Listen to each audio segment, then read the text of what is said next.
So, you want to teach English in China?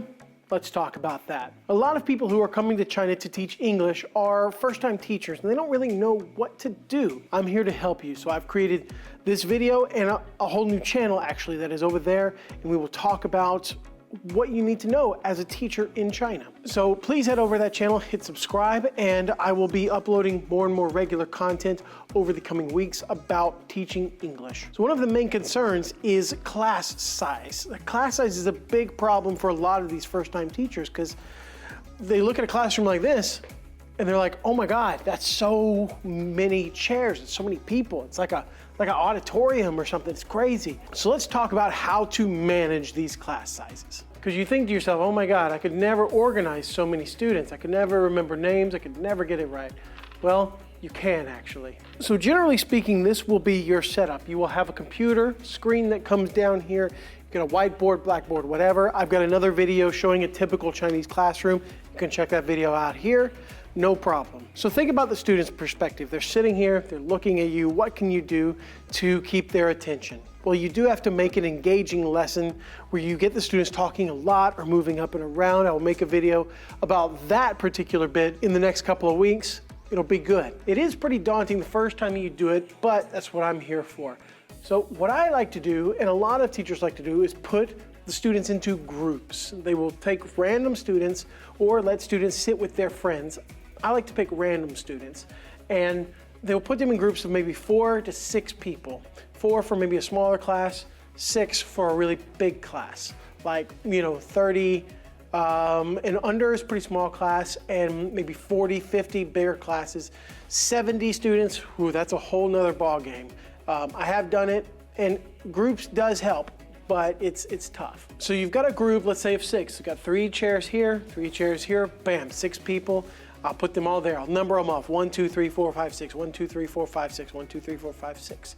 All the ones go over here, 2, 3, 4, and that's their group assignment for that semester or the half semester, whatever you like. And then what I do next is I pass around a seating chart, and I have them write their name in the seating chart. I designed this seating chart based on the layout of the classroom. This is one of my rough drafts, but here's a final draft up here on the screen. And that is where they sit, and that is how I mark their grades. So I have an Excel spreadsheet with every student's name, and I have different little codes for what the students are doing every single week. So I might put a check mark right here.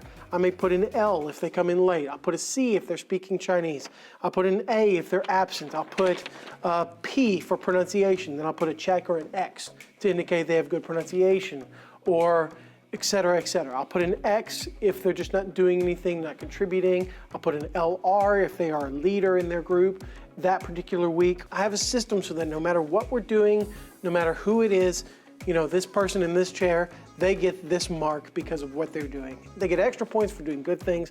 They lose points for doing bad things. It's a very simple system. There are a few things with this system. You have to be very, very disciplined, and you have to be paying very close attention to what students are doing in order to give them, marks and grades every single week. It is tough. It is very tough. And also, if you're giving all these marks and at the same time you're trying to give feedback to every individual student, it's almost impossible. So you can only give limited feedback because there's a lot of marks that you have to make. And also in the beginning, students can get their friends to kind of fill in for them. And you can't really do anything about that until you get to know their faces, which will take 3 or 4 weeks or so. But I find that to be a great system. It works for me. I love it. It's a way to give individual marks, individual grades. Students can know that they are being watched. You can put it up on the screen before class gets started. They can check it themselves. You give them the feedback, and it works. I have somewhere around 400 to 500 students every semester. And although it does take a while to do it every single week, to put in those marks and to do all that, it is worth it, because when a student comes in and they say, why did I get this grade in my class? Like, well, because you didn't do this during this week, you did this week, and you didn't do this for 2 weeks in a row. You have a justification for what you're doing. You have notes. And that is the most important thing, is you're holding students accountable and you have a justification for the grades that you are giving. You have physical proof on the seating chart that you can write there. You can have it in your computer, do whatever. And of course, I'm a pretty relaxed teacher in class, but they know that when it comes to grades, I ain't messing around. This is my job. It's the only thing that I do. So take it seriously. And generally speaking, that is how you manage those large classes. You can take attendance, no problem. You can make individual grades, no problem. You can have them in groups, build a little group camaraderie, and you can have them mix and match. You can have them 1 week after you take attendance, have them switch places. You can have them go talk to other groups. You can have them debate other groups. You can have them do all this, and it's awesome. It is awesome. So please, if you are nervous about your large classes, try that. I think you'll find it'll make your life a lot easier. So I hope this has answered any questions you had about large classes. If it has not, leave a comment down below and we'll talk about it, okay? And I may even make a new video based on your suggestions.